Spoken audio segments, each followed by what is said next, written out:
Assalamualaikum warahmatullahi wabarakatuh. Baik, mari kita buka kembali Mushaf Al-Quran. Masih pada surat Toha, permulaan kisah Nabi Musa alaihissalam.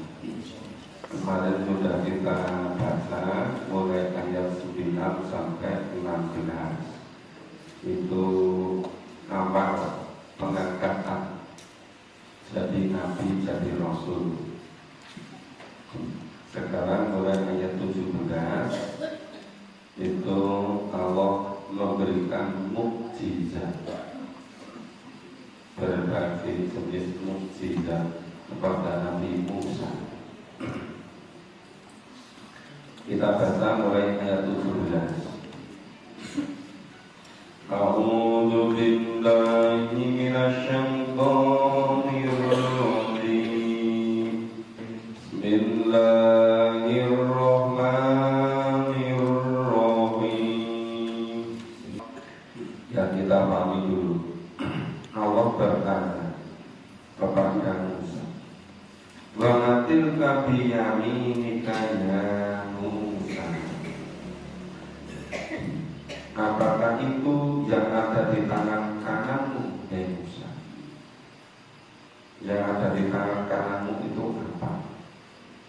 Kamu memegang apa? Qala Musa menjawab, "Ya asal yang atawakkalu alaiha." Ini adalah tongkatku, aku berterikat padanya. Yang Musa ditanya, apa yang ada di tangan kananmu?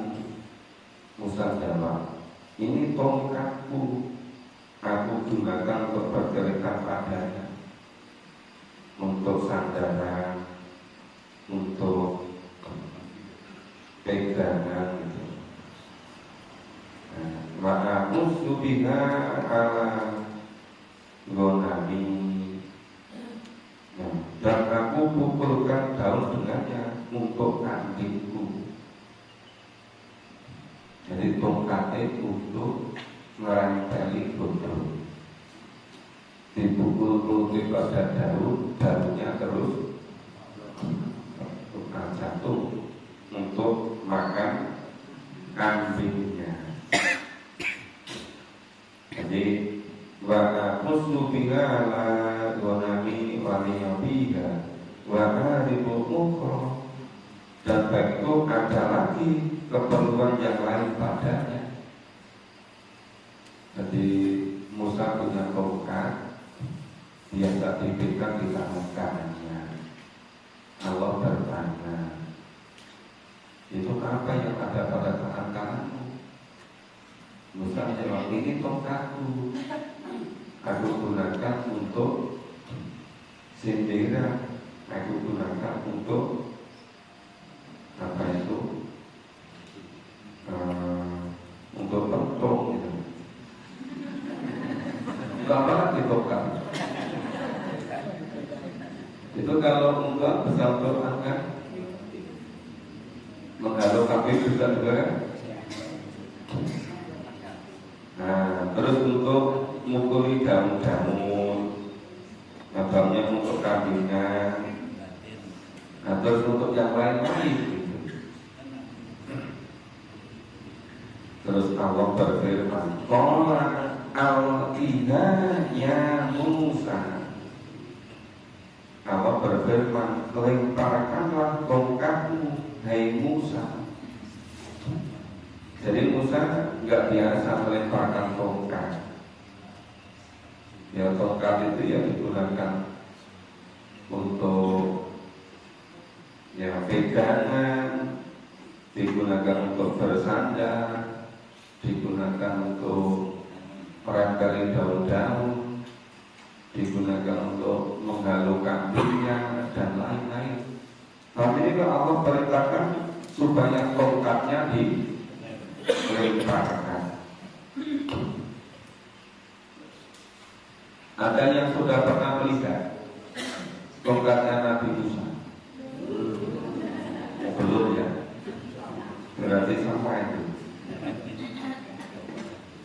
Fa'alqaha fa'idah hiya hayyatun tus'a. Lalu dilemparkanlah tongkat itu, maka tiba-tiba tongkat itu menjadi seekor ular yang merayap dengan cepat.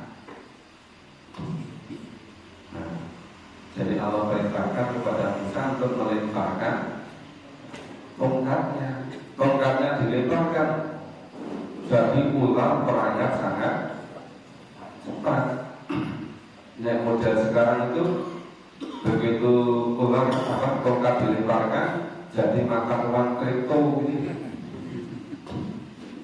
Ya harganya itu melonjak-lonjak begitu Donald Trump terpilih jadi presiden. Atau dilemparkan jadi dolar. Karena dilemparkan jadi rupiah, harganya tidak seberapa. Tapi yang namanya Nabi Rasul itu tugasnya tugas kenabian, tugas kerasulan. Jadi yang fungsinya gunanya yang terkait dengan tugas kenabian, kerasulan. Nabi Rasul itu tugasnya bukan untuk mencari pesugihan. Iya mau enggak?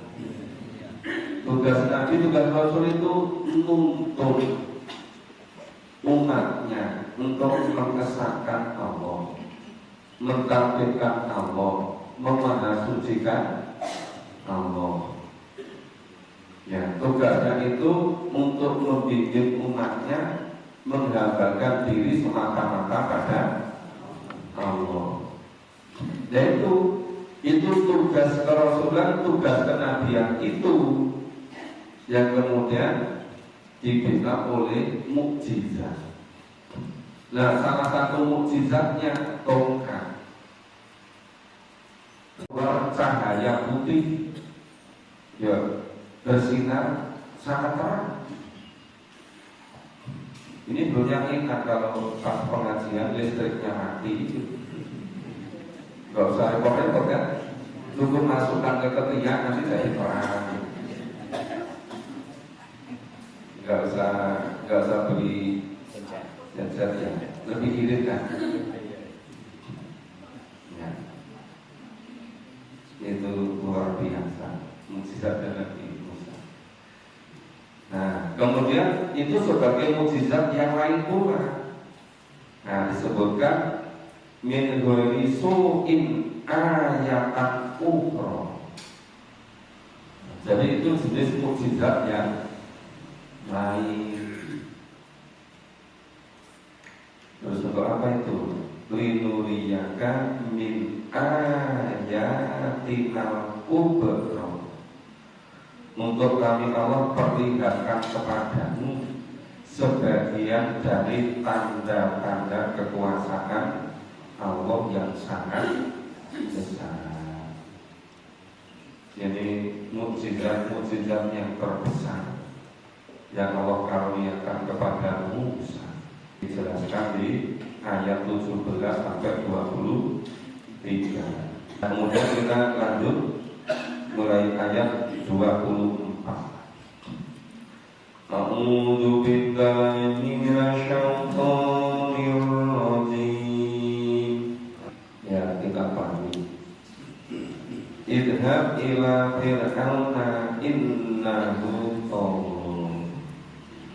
Allah memerintahkan kepada Nabi Musa, idhab ila fir'aun innahu tagha. Ya, pergilah kamu kepada Fir'aun. Sesungguhnya Fir'aun itu melampaui batas. Melampaui batas, berlebihan.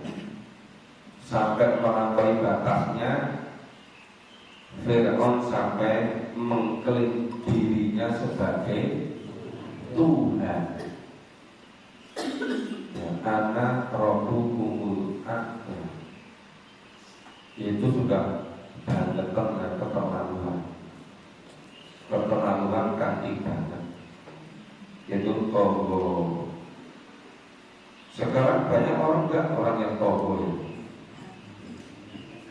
Lebih banyak lagi tonggo ya. Tonggo itu ya berlebihan ya, apa itu menyalahgunakan di luar kemampuannya, di luar yang seharusnya, berlebih-lebihan. Nah itu tonggo. Qala Rabbis rohli sodri. Kemudian Musa memohon, ya Tuhanku, lapangkanlah untukku dadaku. Maksudnya Musa memohon kepada Allah dilapangkan dadanya, itu dilapangkan isi dadanya, bukan dadanya dilapangkan jadi bajunya sesak, bukan itu. Ya, menjadi lapang hatinya, ya menjadi lebih sabar, menjadi lebih sabar, menjadi bebannya lepas. Lahannya itu ada 7.000 hektar. Sudah dibangun masjid yang bagus. Dia bilang, kalau bisa itu nanti untuk cabang yang Jogja bagian barat, nggak usah ke Purwomartani. Saya bilang, tapi kalau saya lihat dulu gitu. Ya dari kapan waktunya? Nah besok pagi Kamis itu kan pagi-pagi ada jadwal lagi isi. Yang tadi malam itu isi PHIWN ya, pedoman pedoman hidup Islami warga Muhammadiyah. Jadi para rektor, wakil rektor pun juga harus mengikuti cara hidup seperti itu. Nah besok itu tugasnya pengembangan dosen-dosen. Yang rektor harus mengembangkan dosen-dosennya apa saja. Yang mengembangkan akademiknya, profesi karirnya, mengembangkan diri. Ini disiplin itu sudah angkatan ke-10. Itu rektor-rektor perwakilan se-Indonesia. Dan dulu tahun 2004 itu sudah untuk calon rektor PTKN se-Indonesia. Perangkatan 50 orang, satu angkatan selama 5 minggu ditempatkan di hotel di Jogja. Itu khusus calon-calon rektor, wakil rektor se-Indonesia. Perangkatan 50 orang. Tahun 2004 itu 3 angkatan, berarti 150. Tahun 2004 itu 2 angkatan, 100 orang.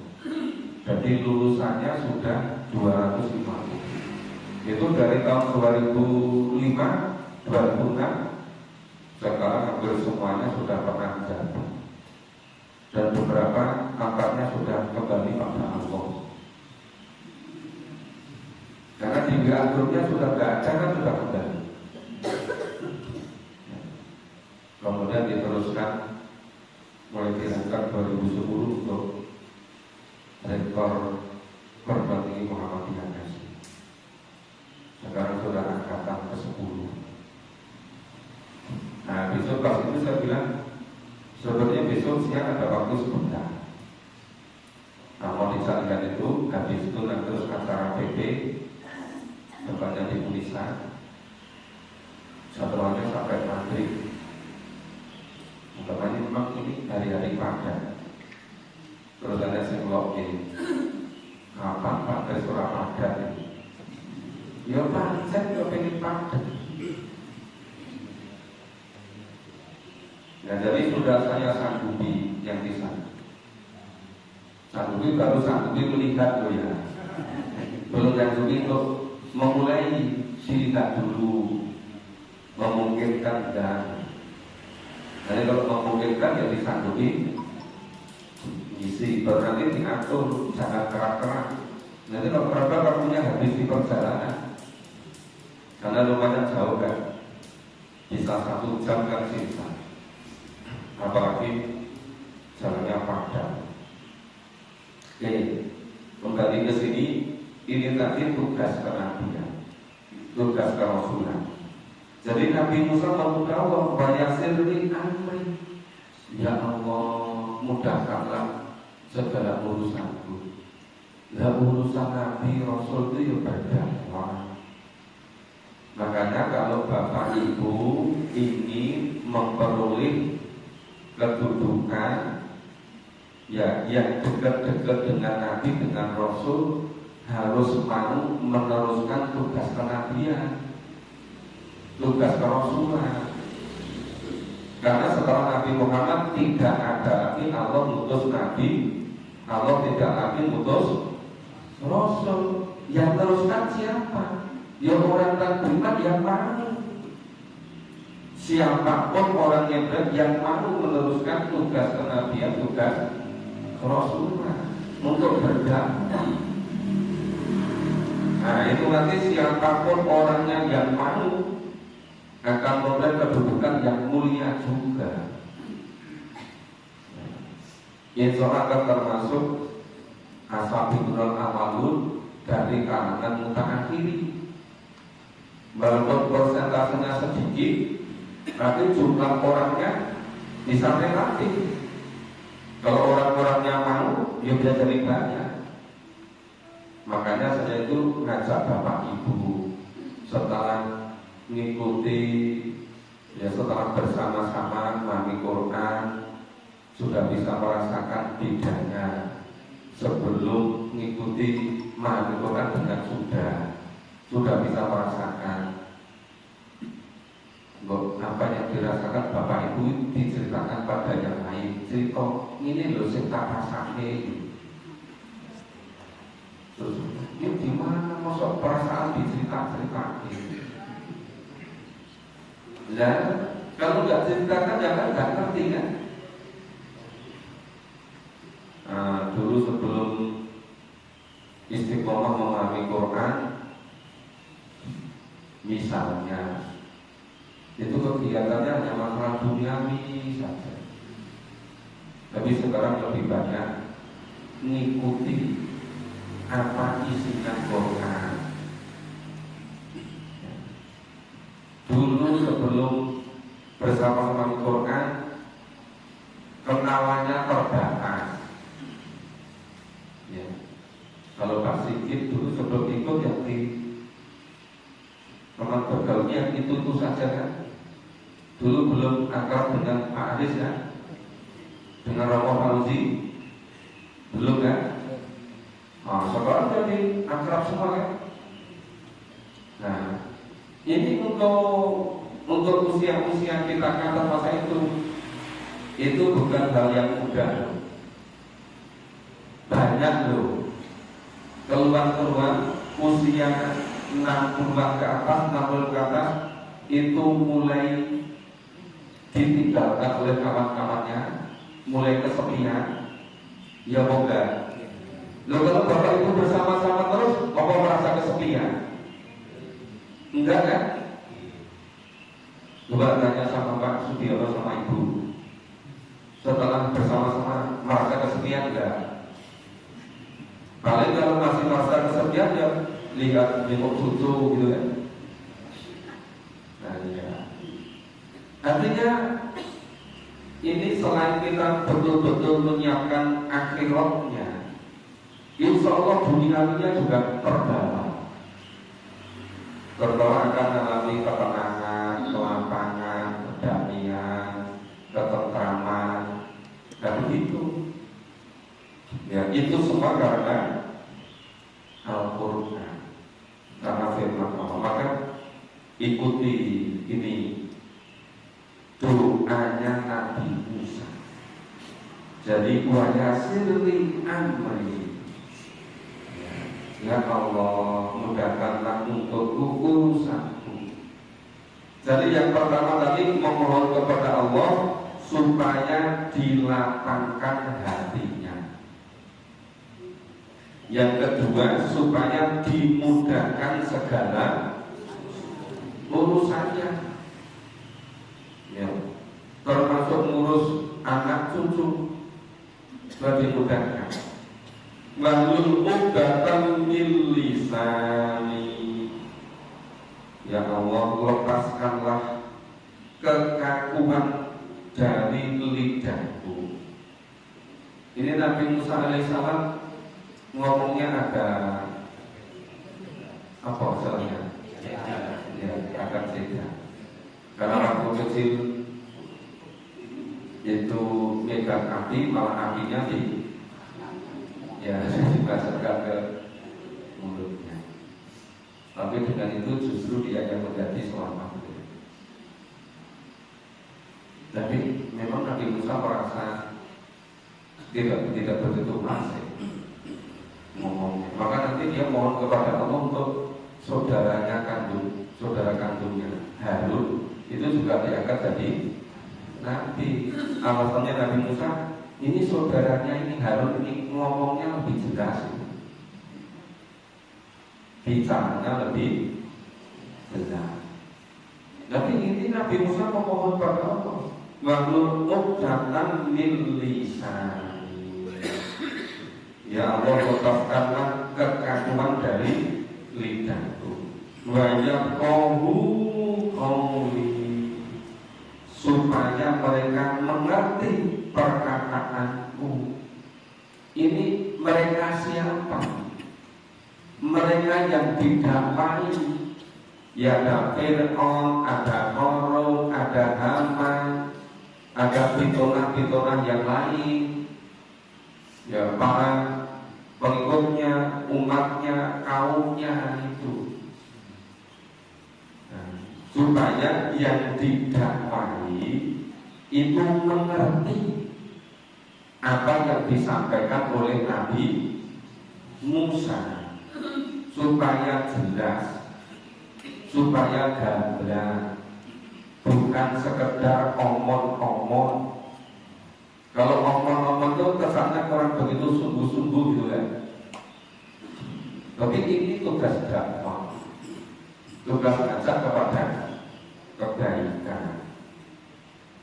Maka ya, supaya yang didakwai itu betul-betul bisa memahami, bisa ngerti. Ya qawli wa ja'alni waziran min ahli, dan jadikanlah untukku seorang pembantu dari keluargaku.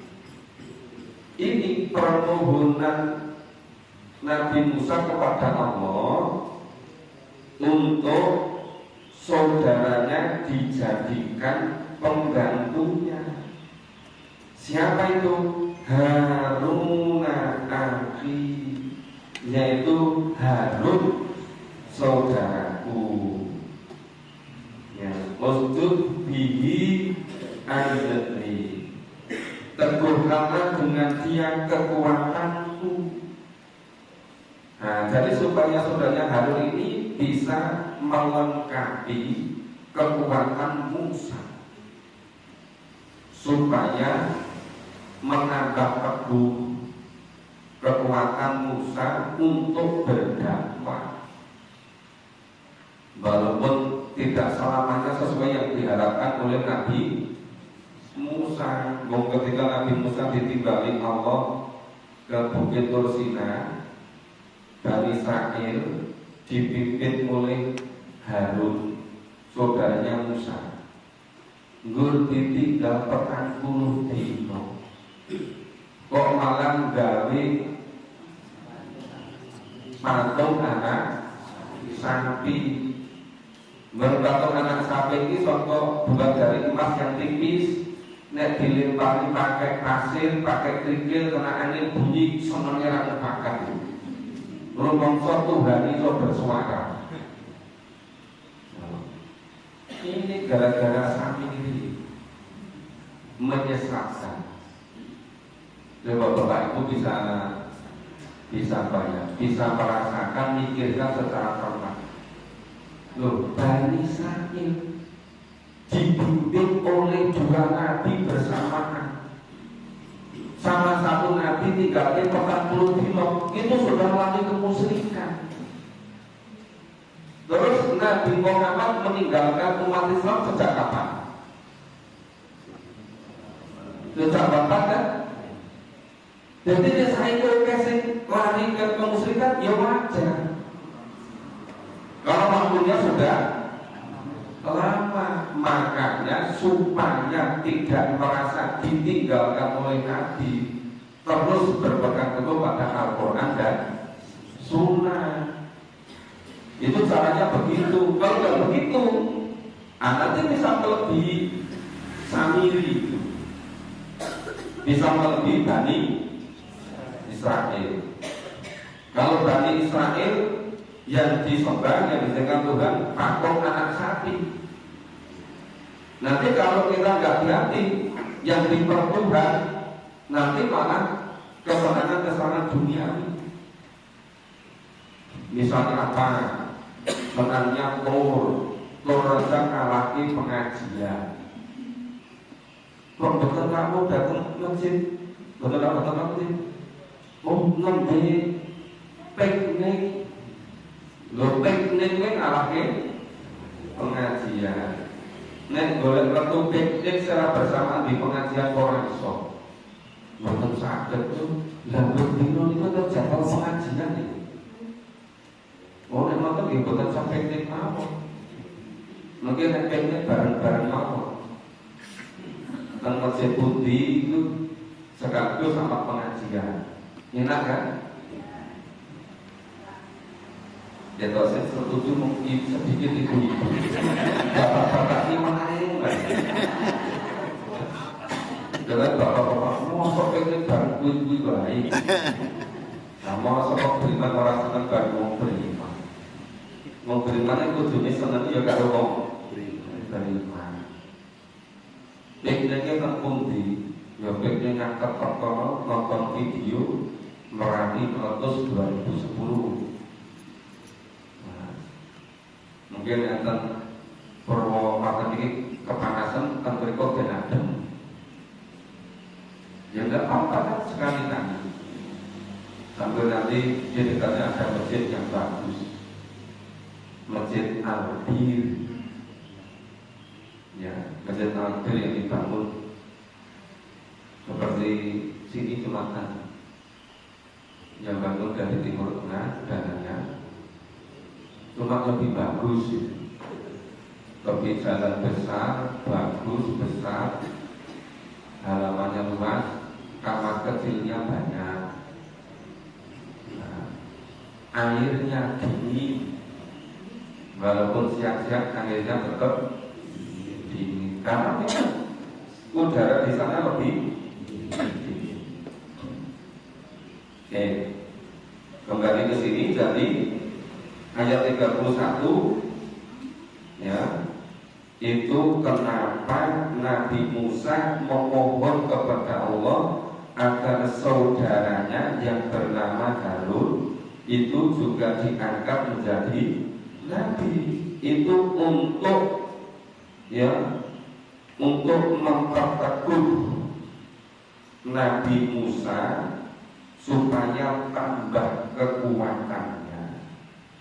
Terus wa asrihu fi amri, dan jadikanlah dia sekutu dalam urusanku. Nah, jadikanlah Harun jadi nabi, terus bersekutu bersama-sama, kongsi dengan Nabi Musa untuk melaksanakan dakwah. Kainusab bihakakatiro, supaya kami banyak bertasbih kepada Engkau, supaya kami banyak bertasbih kepada Allah. Nusab bihakakatiro, kainusab bihakakatiro, supaya kami Musa dengan Harun, ya tentu orang-orang yang beriman mengikuti itu banyak bertasbih kepada engkau Allah. Banyak berkuroka kathiro, dan banyak mengingat engkau. Nabi Musa dan Harun supaya banyak mengingat Allah. Tapi walaupun Nabi Musa mukjizatnya banyak, tapi tidak seperti Sulaiman kan, dikasih mukjizat kuda, malah kuda ini dilus-lus nanti ngelaleknya waktu sholat asar, nanti masuk waktu maghrib isi ngelus-ngelus kuda. Nah, karena Nabi Sulaiman menyadari kuda ini kalau pakai dibagi-bagikan pada orang fakir miskin, Allah ganti dengan kendaraan berupa angin. Jadi kalau dulu Nabi Rasul memang mukjizatnya tiba-tiba untuk berdakwah.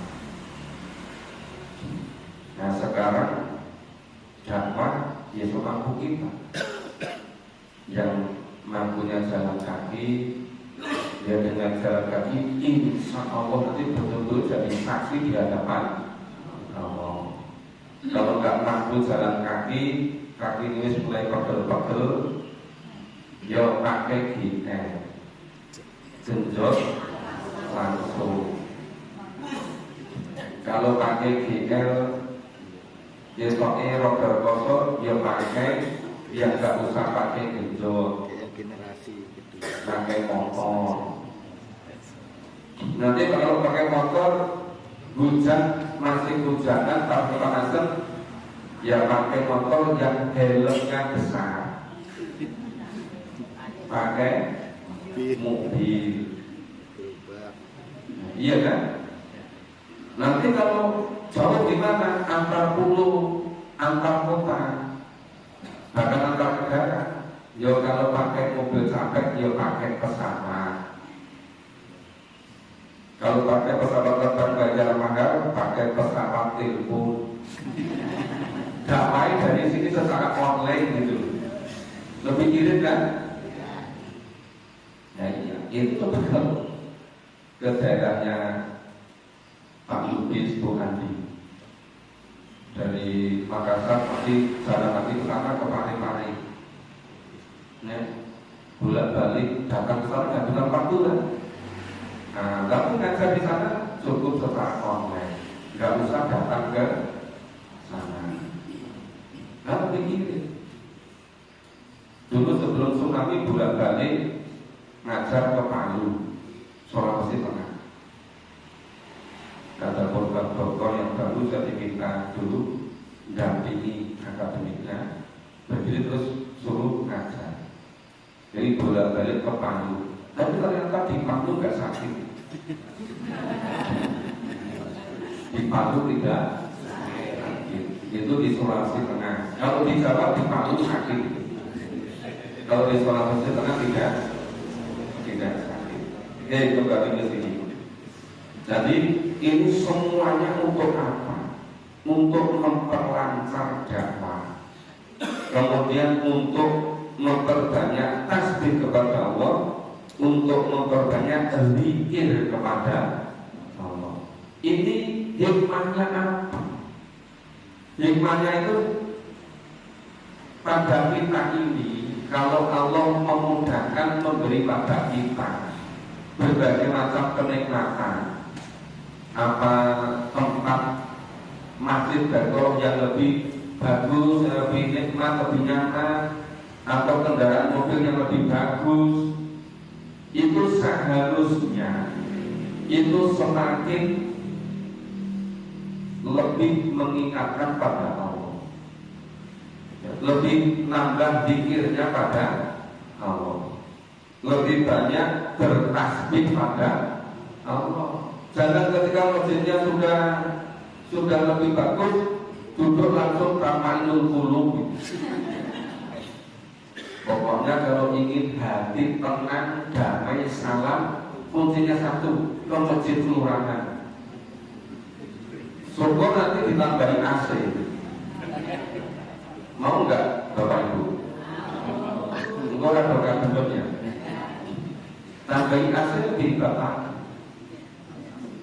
Ya. Biar di masjid itu memang tempat damai, tempat salam, tempat menenangkan hati, pikiran. Yang urusan mikir utang-utang buat ke masjid jadi utangnya lunas. Yang lunas itu yang tuh dipikir bareng-bareng. Ya. Terus apa lagi? Innaka kunta bina basiro. Sesungguhnya engkau adalah maha melihat keadaan kami. Nah, pokoknya di pasar di kabeh. Ini secara totalitas apa ada di pasar ini semua. Nah, nanti Allah betul-betul maha memberi. Kekurangannya apa? Allah akan menambah, Allah akan menolongnya, Allah akan melindunginya, Allah akan menambahkan nikmat-nikmat berikutnya. Kalau Nabi Rasul, Allah akan nambah mukjizat-mukjizat berikutnya. Nah, nanti semakin banyak ini mukjizatnya Nabi Musa. Maka dipasrahkan, innaka kunta bina basiro. Ya Allah, sesungguhnya engkau maha melihat keadaan kami. Qala qad utita su'laka ya Musa. Allah berfirman, sesungguhnya telah diperkenankan permintaanmu, hei Musa. Kabeh dituruti ya Gusti Allah. Semua permohonannya Nabi Musa diijabahi oleh Allah, termasuk memohon supaya saudara kandungnya Harun diangkat jadi nabi, dituruti juga oleh Allah, dikabulkan oleh Allah. Kenapa? Karena yang dihadapi Musa ini sangat berat. Mengkoalisi tiga kekuatan besar. Ada penguasanya Fir'aun, ada konglomeratnya siapa? Korun, ada teknokratnya, saintisnya namanya Haman. Makanya mukjizat harus betul-betul lengkap. Sebenarnya kalau menghadapi era sekarang sangat cocok nih. Ya mau enggak? Yang dihadapi Nabi Musa ini sangat cocok untuk era sekarang ini. Yaitu saya kira juga koalisi tiga hal tadi. Ya penguasa, konglomerat dan ilmuwannya, teknokratnya, saintisnya. Ini sampai ayat 30. Nah, insya Allah besok pagi kita lanjutkan ayat berikutnya. Demikian Bapak Ibu. Nanti jadwal-jadwal berikutnya jangan sampai ada yang kosong. Harus berjalan semua, Ustaz Sumati, Ustaz Islam dan yang lain-lain, supaya semua dijaga keistiqomahan kita. Kalau kita bisa istiqomah, insya Allah Allah akan mendapatkan pertolongan. Itu kuncinya istiqomah. Jadi semoga kita semua bisa istiqomah. Demikian Bapak Ibu, kita akhiri dengan bacaan dalam dan doa qanatul majlis. Alhamdulillahirabbil alamin. Subhanallah wa bihamdihi.